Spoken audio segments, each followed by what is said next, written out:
Teal is tying and talking tonight. He's talking about articulated flies. Brian's been a club member for 5 years. He's a certified fly casting instructor. He has a nice beard, and little thing about Brian is he managed to store all the club books and remain married. Always willing to shave $1 or a couple pennies off a fly. And so, without further ado, here's Brian. Thank you all for having me in. Thank you, Dean, for that wonderful introduction. The session is called Articulated Fly Tying and Wire Bending. Today, what we're going to do is we're going to be tying articulated flies or tandem flies. So in two different techniques. And by the end of this session, you should be able to do both techniques. One is going to be where we're going to join one hook to another hook. And once we establish that, you could add as many as you want. The other is going to be, we're going to join those hooks to articulated shanks or spines. So what happens is, I'm going to show you how to attach these, bind them down, and create a fly on them, and then attach the hook to the front. And one of the amazing things about that is that we can do this by using a regular paper clip and bending it into the shape. The great thing about articulated flies is that you're going to be using the same techniques you use for tying smaller flies, but all we're going to do is be repeating it. So it's either going to be 2 flies in a row or 3 segments where you have a tail on the end, kind of an abdomen or a body material, and then you do the head pattern in front, and you join it with either wire. You can also use fishing line, such as Berkeley or Trilene, whatever you've got. And you can also use wire from the dollar store. So what this allows you to do is, because you're creating, you're using a bigger fly with more materials, they're sturdier materials, and you add them on in layers, it's going to create a lure that is resistant to coming apart. By using 2 hooks, you usually, when you're using tandem hooks, you tie a bigger one on the front and a smaller one on the bottom, and we'll go over for the reasons for that later. So you can vary the size of these things, because when you're tying these flies, you can taper them down at the bottom or have them big and chunky, and so you can accommodate anything you're looking for. So here's an example of 2 flies. The one on the top is kind of an overtop fly. In other words, I've loaded lots of materials and colors in there. I packed it like a giant Irish wet fly. And that one is done with the articulated spine, so there's only 1 hook at the front. The one on the bottom is in a more natural color, just some white with some off-color feathers there, dual color in there. And that one has tandem hooks. I don't know if you can see clearly, but if you look, actually this one has 3 hooks. The last hook is right in the tail area there, if you can see it. So the right tools for the job, so bending wire. So basically, I've looked into a lot of different options, right?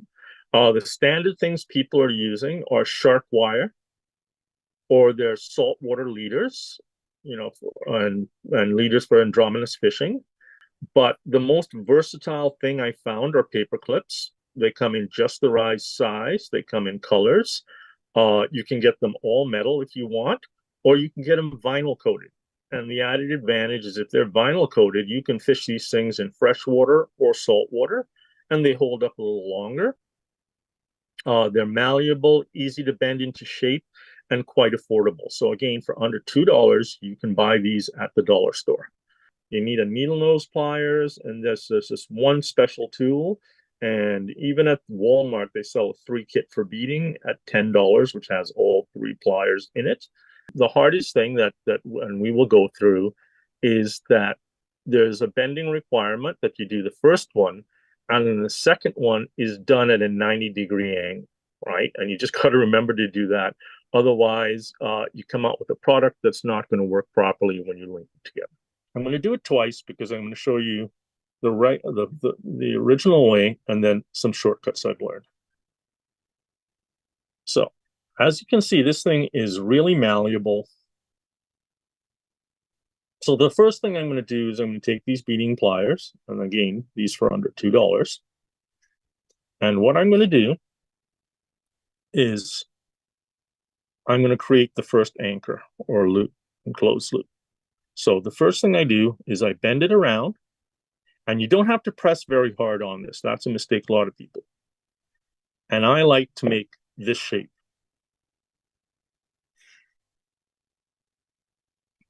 The second thing I'm going to do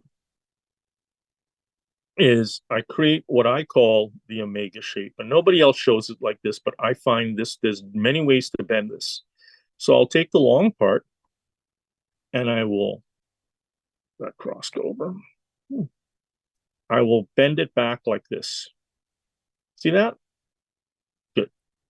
And then I'm going to take the other part and I'm going to bend it back like that. And what I'm hoping to shape is kind of like the omega symbol, is like that. Then what I do is I'll take that and I'll put it in the pliers. It could be the flat one or that one that I just used. And I use the longer part and the smaller part, and I just bend it together like that. And once I do that, I bend it down. And do you see how it's made that clip there? So that's great. So now if I take anything else, I can just hook it on like that. Now, I flip to the other side. We're just going to rinse and repeat. Doesn't matter if you go clockwise or counterclockwise. Sorry, I should have do that again. So I bend it around like this. And then it goes into the shape.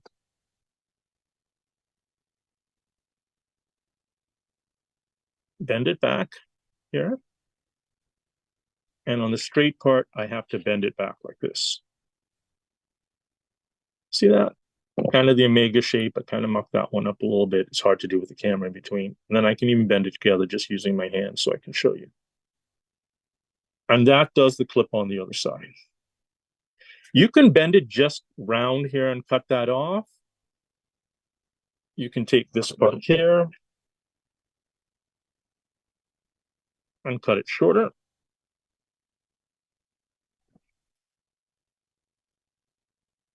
And that's how it works. Like my mentor, Sheldon Seal, and all the others have taught me, you need to do a few in order to get good at it. I'm going to do it one more time. I'm going to use a much bigger clip, and then I'm going to show you some shortcuts. So here, I'm going to bend it out. So this is using a larger clip. And the great thing about a larger clip is that you can get a lot more material out of it, and you can make more than one of these. So you can make bigger ones and shorter ones. Okay, so the advantage of using a paper clip is now I can save some time. I can use either the bigger end or the smaller end and use that to already bend my shape out of it. I'm going to go back here. I'm just going to grab here, bend back, go back here, grab here, bend back.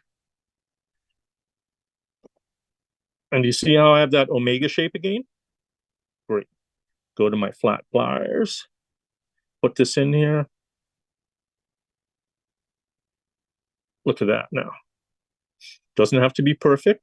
It's a big loop because when we actually go to tie it on the fly, this actually comes in here, goes there, and it increases the integrity and the strength of this. I can take the random spot here. I can make it as long or short as I want.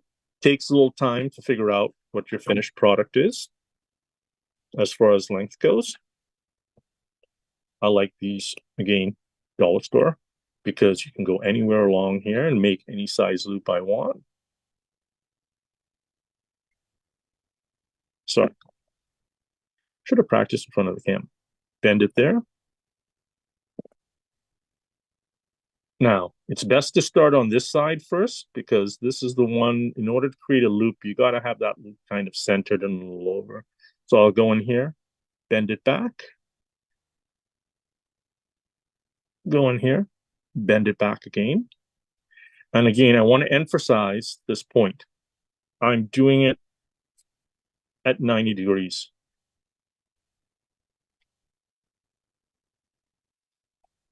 And if anybody's doing it and wants help, contact me on Zoom and I'll walk you through it.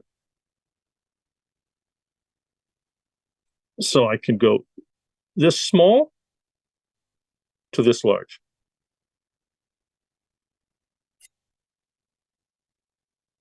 So I'm going to take this standard fly on the back. And I mean, you could use like a woolly bugger, you could use a Hamel's killer, whatever you want to form that shape. And then what I'm going to do is I'm using wire that is from the dollar store,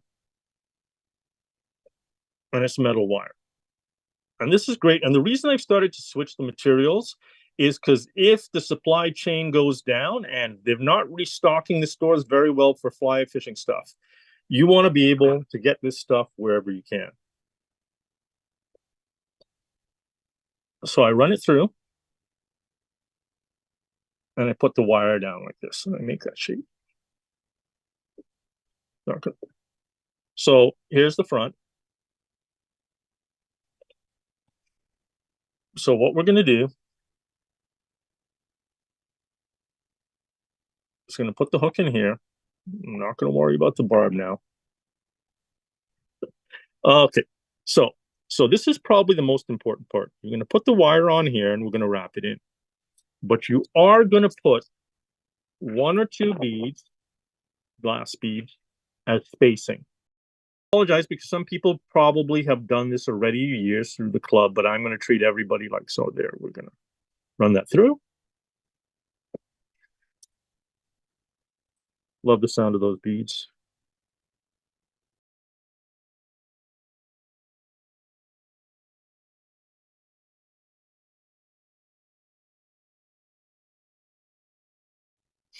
So see, now I've got that swim action there.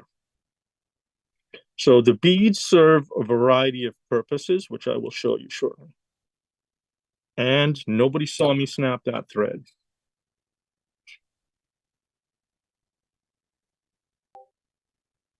Now, the other thing we're going to do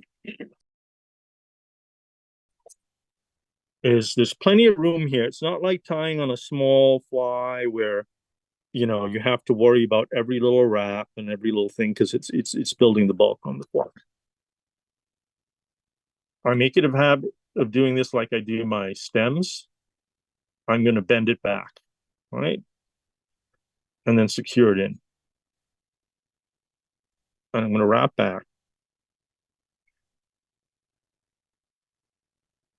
And once I reach here, it's it.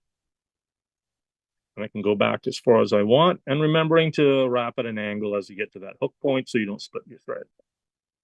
Then we're going to add some flash, some holographic tinsel. And what we're trying to do is we're trying to build the body back to the second part so it kind of fills in. So you see now it starts to look more like all one instead of 2 different segments. And part of the thing that creates that is that bead there, those 2 beads, fan out the material. And so I'm starting to work with more of the craft materials. It looks like the Zonker fur.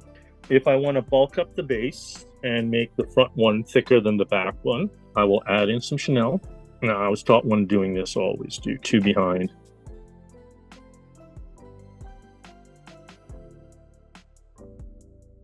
The next step is I'm going to take this wonderful craft fur and I'm going to put it in here. Lash it down, wrap forward a bit.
The other thing I would say about this too is like even people use thin hooks. They're like wire and they bend too. So the one thing that I have found across all these things is set your drag, set your drag, set your drag.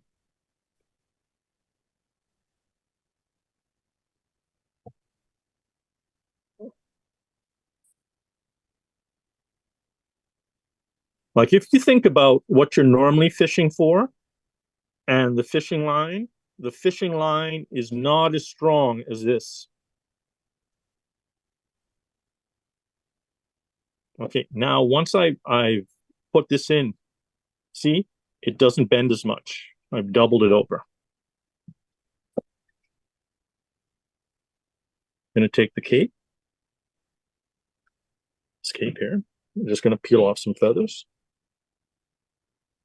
I don't have to worry about bulk too much.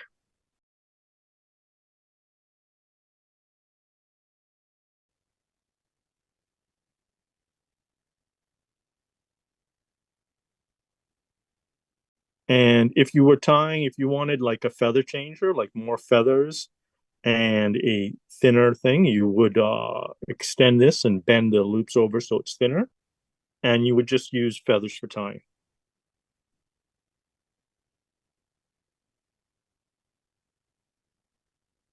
I could have a straight wire, but in case somebody wants to put a stinger on the back, I put the loop in. People have requested it, and again, I'm saying you do it because you tie in your stinger. Because the same thing, I want to guarantee the integrity of the hooks, so everything in between is okay. And the way they do it is they use they don't want to lose the whole rig, like Dean was saying. You know, you're tying this thing. You really don't want to lose a big streamer if you've taken all this time to tie it in.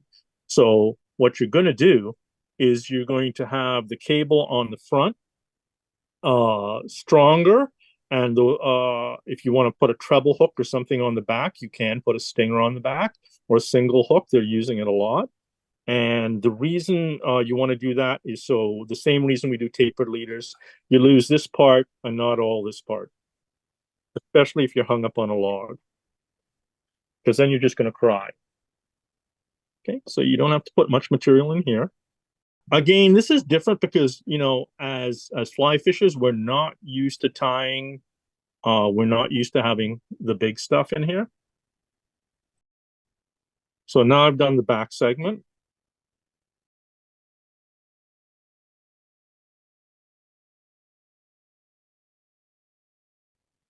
And that's the reason for the 90 degrees, is so that you get that wiggle in there.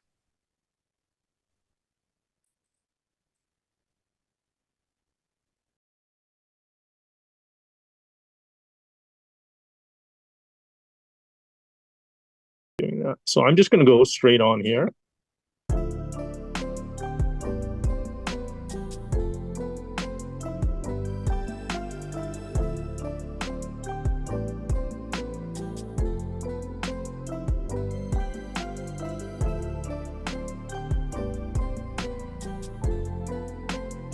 So again, this stuff is just great, and you just kind of like, you would palmer it like you would a feather.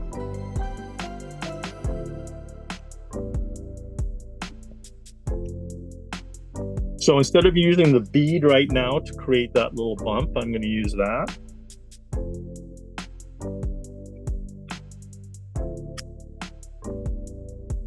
I don't know, this always seems so much more exciting when I'm doing it on a TikTok video, because it's edited and there's music. And it makes it so wonderful.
casting of these things. So, as with anything else, when you start upsizing these flies, you have to go to a more aggressive taper or a heavier taper, right? What's designed for maybe a 7-weight rod. And once you've got it balanced correctly, it shouldn't be a problem. If you're going as high as a musky fly, you're usually casting those about 30 feet to 50 feet, and you don't want to be doing it all day long and strain your shoulder. You want to use roll casts. You want to do a flipping method, which we can talk about, and you want to make sure it's balanced properly. So there isn't a strain on that rod. You are not damaging the integrity of the tip of that rod, and everything should be balanced so it feels in motion. If you're actually straining to get that fly out, you haven't got that tackle system balanced. Obviously, these are great to throw on a spey rod when you're going for bigger fish. It would be zero problem because those grains on that are very heavy. And with a double-handed rod, it's amazing amount of double-handed rod. So when you think about it, if I had a 5-weight spey rod, that would be like throwing a 7-weight single rod. So the lines on them are heavy, they're long, they're designed for this, and you can flip it out. And when you're spey fishing, it is not a finesse sport. You're not trying for a delicate landing. You're firing it out there and letting the line sweep. So I got this one for about $75 or less a while back on Amazon. They also sell them at Temu in about the $50-$60 range. This is a switch rod. This is a much more versatile, allows you to do the same thing. A lot of people are buying spey rods and giving them back because they realize they don't need the length and distance for the rivers that we're fishing here or the type of fishing. This is a lot more versatile. And the back handle unscrews, and I don't know if you can see on the right there, there's a little knob there. So you can use it as a single-handed rod or as a double rod, and which allows you, again, a lot more casts, a lot more versatility, and it's a lot less strain to hitting those, throwing those big flies. And the good thing is, if you got a switch rod, you don't have to buy specialized line.